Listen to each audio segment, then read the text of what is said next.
Bon, alors, tu l'as évoqué tout à l'heure, mais est-ce que tu peux nous en dire un peu plus sur justement le rôle des personnes qui t'accompagnent dans la vie d'habitude, hein? Il y a combien de personnes qui t'accompagnent au quotidien?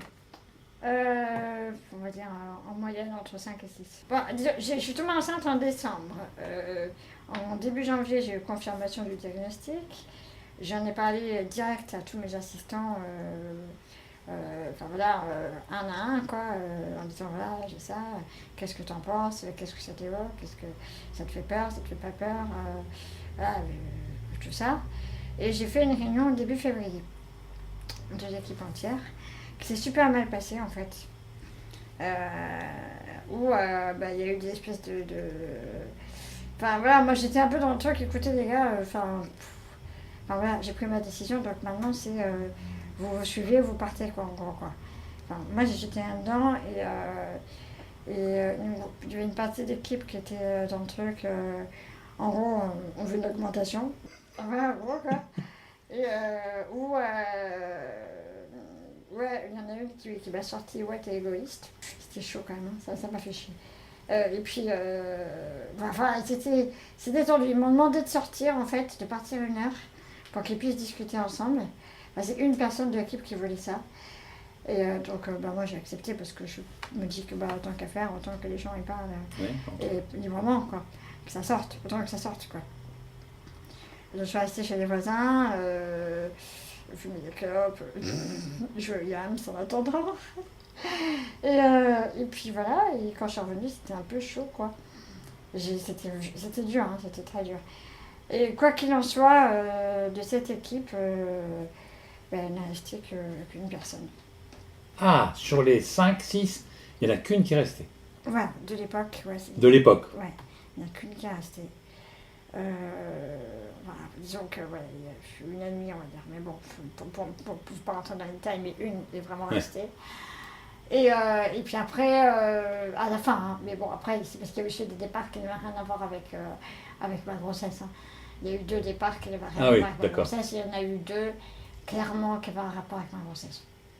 Voilà. Okay. Et qui avaient un rapport avec l'accouchement. Oui. C'est l'enfoiré, là. Ouais. Ils sont barrés après que j'ai accouché. Là, j'ai eu les boules, là, par contre. Ah, pas avant. Ça va, j'ai eu les boules. Moi, c'est pas grave, c'est pas très grave, parce que il y en a une des 2 personnes, ça faisait des mois et des mois que je voulais qu'elle se casse, parce que ça se passait mal. Et puis une deuxième, que j'aimais bien par ailleurs, hein, et une deuxième personne qui... j'avais senti déjà pendant que j'étais enceinte que cette personne partirait, qu'elle avait du mal à trancher parce que ça impliquait beaucoup de choses dans sa vie, donc voilà, et donc elle a décidé après l'accouchement, parce que là pour le coup... t'es devant un bébé pour de vrai, enfin c'est pas juste imaginaire. Donc, mais je m'étais préparée, j'avais mis des sous de côté pour des ruptures conventionnelles à peu près correctes. Donc pendant des mois et des mois, je buvais plus, je fumais plus, enfin voilà, des choses comme ça. Et donc j'ai pu mettre un peu des sous de côté. Je suis pas du genre à faire des... Et alors d'après toi, qu'est-ce qui était, autant que tu puisses le deviner, hein, parce qu'ils n'ont peut-être pas dit clairement, qu'est-ce qui était le plus difficile pour... C'était, parce que bon, il y a le coup de ça va nous faire plus de boulot, mais est-ce qu'il n'y avait pas ton état de... Est-ce qu'il n'y avait pas un jugement, disons, moral ou préconçu sur... Au fond, non, je pense pas. Tu penses pas que c'est ça? Non, parce que les gens me connaissaient suffisamment. Ah oui, c'est vrai. Et que... je pense que dans les 2 personnes qui sont parties, clairement pour ça, une des 2 personnes, ça impliquait trop d'investissement émotionnel qui l'angoissait. D'accord. Parce qu'effectivement, tu as un bébé qui pleure, il y a des moments où moi je ne peux pas le porter d'une certaine manière. Il faut que la personne qui le prenne puisse y mettre de l'émotion et qu'elle n'ait pas de complexe à être en relation avec l'enfant. Bon alors Chloé, donc Chloé, tu es mon assistante de vie depuis septembre à peu près. C'est ça. Et donc tu es dans une période où tu cherches à te professionnaliser et à théoriser sur ton emploi. Ouais. Donc c'est pour ça aussi qu'on s'est dit que ça permet de t'interviewer. Ouais. Pour que tu racontes un peu ton expérience en tant qu'assistante de vie qui accompagne une personne handicapée qui est une maman célibataire, donc où il faut avoir des gestes envers l'enfant comme envers la personne handicapée. Mm-hmm. Est-ce que tu veux bien déjà parler un peu de ce que tu peux, enfin de difficultés ou de pourquoi tu as voulu faire ce poste déjà?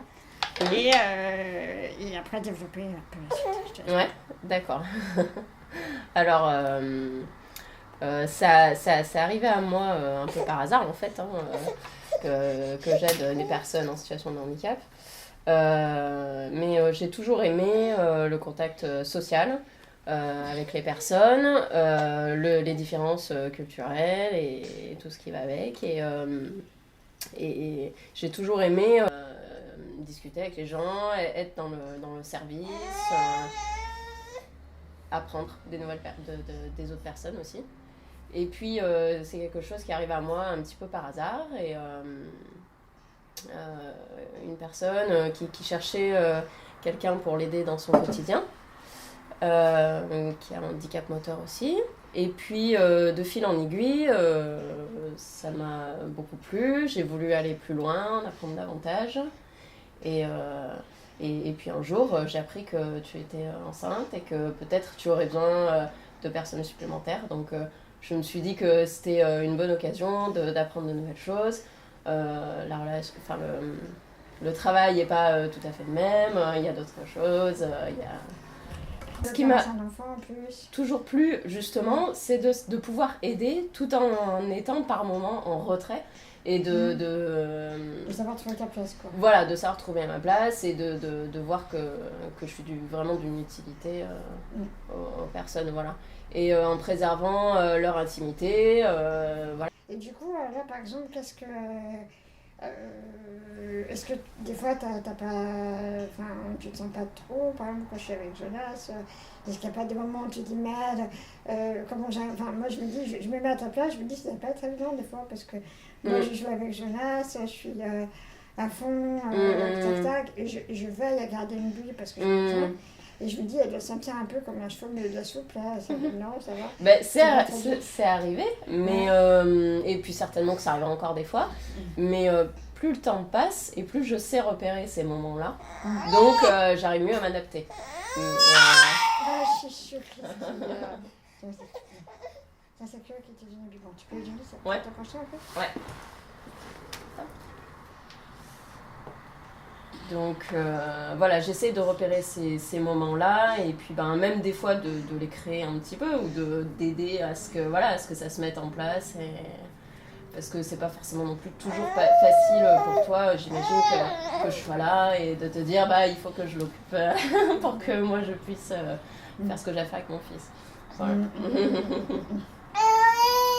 Ouf, tu peux y redresser un petit peu si tu peux.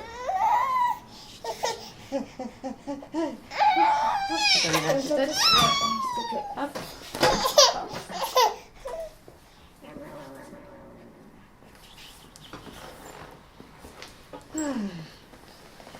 Bon voilà, ça c'est vraiment du genre de petits trucs, c'est des enchaînements, des espèces de synchronisme, c'est ça que j'aime bien aussi.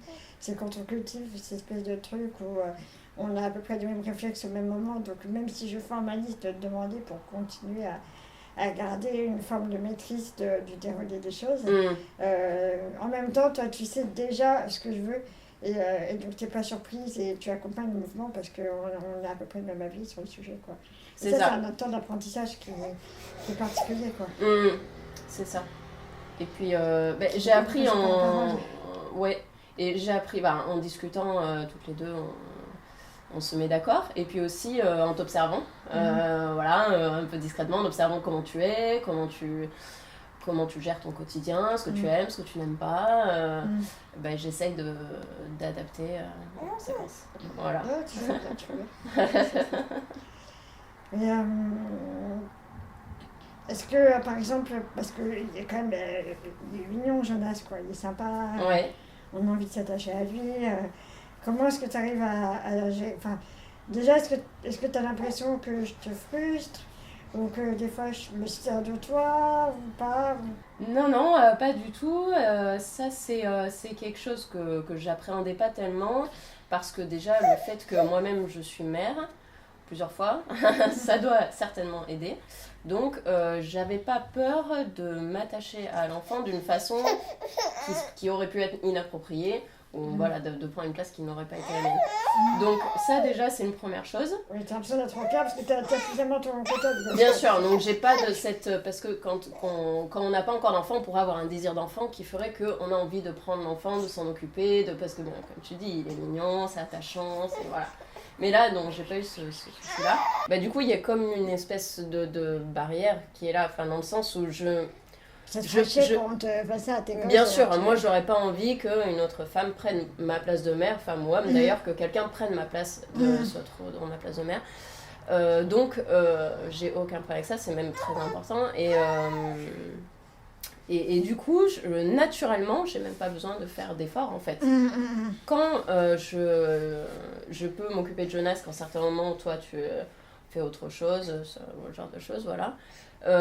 Quand ça arrive, j'ai pas du tout le même affect que je pourrais avoir avec mes enfants.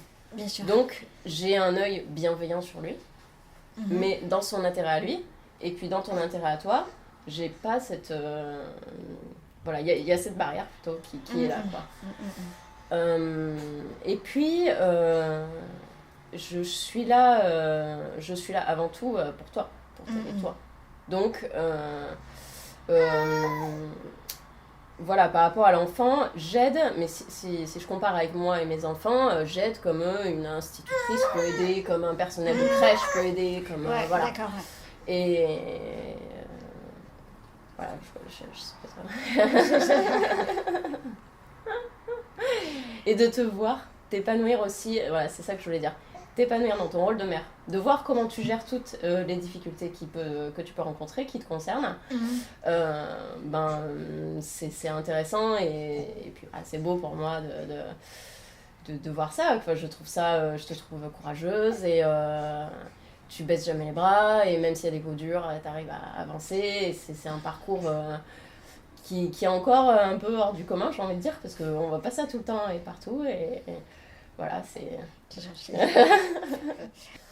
On est tellement dans le quotidien, dans l'intimité, pendant plusieurs heures, plusieurs fois par semaine, que forcément, au-delà de tout ce qui est professionnel, il y a des choses qui se passent et j'apprends d'elle, sans qu'elle le fasse exprès, quoi, indirectement, et de Jonas, et à la fois en les observant, à la fois dans nos discussions, dans des petites anecdotes qui peuvent se passer. Et moi, personnellement, oui, ça m'a apporté des choses aussi. Je n'ai pas d'exemple concret là à donner, mais c'est arrivé plusieurs fois. Je me suis dit, tiens, voilà, ça m'a apporté quelque chose. Ouais. Mais en même temps, tu sais, le savoir-être entraîne une forme de savoir-faire, en fait. Enfin, tu vois, c'est ça dont tu parles. Il parle du savoir-être et du savoir-faire. C'est en gros les deux qualités principales qu'on demande à un assistant de vie. Ouais. Et le savoir-faire, c'est tous les gestes que tu acquiers, par l'expérience, tu prends des notes, et c'est un truc que tout le monde pourrait apprendre. Et le savoir-être, c'est un truc qui n'est pas maîtrisable, qui fait partie de la personnalité de la personne, de l'assistant, et qui entraîne une atmosphère particulière, une complicité, une confiance, etc., qui n'est pas la même d'une personne à une autre, suivant la manière d'être. Oui, ça j'ai vécu, ouais, je vois ce que tu veux dire. L'expliquer, c'est un peu... Enfin, pour toi, c'est difficile de l'évaluer, ça, parce que oui, de l'intérieur, c'est pas évident, j'imagine. C'est ça, et puis j'ai pas non plus une expérience très très grande encore. Tu te souviens la première fois où tu lui as donné à manger, c'était toi qui lui as donné à manger la première fois. La toute première fois en plus. Ouais, il était... très étonné. Il a fait une grosse grimace.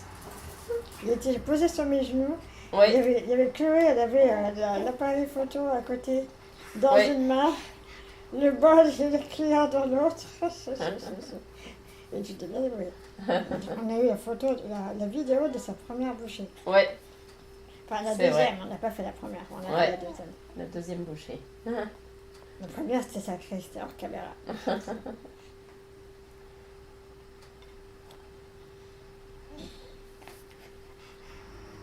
Et qu'est-ce que tu préfères en fait pour le faire manger quand il est sur les genoux ou quand il est sur un siège en bas en vrai? J'ai pas de préférence, pour moi c'est pareil que ce soit sur tes genoux. Ce qui est bien quand c'est sur tes genoux, on peut discuter en même temps, c'est sympa. Et puis sinon, que ce soit dans le transat, sur la chaise haute, c'est pareil pour moi. Le geste est le même. C'est juste que je suis pas assise à la même hauteur, c'est tout.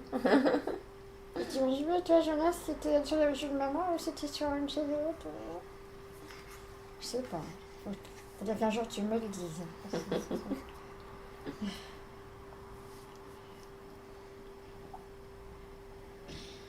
Coupé.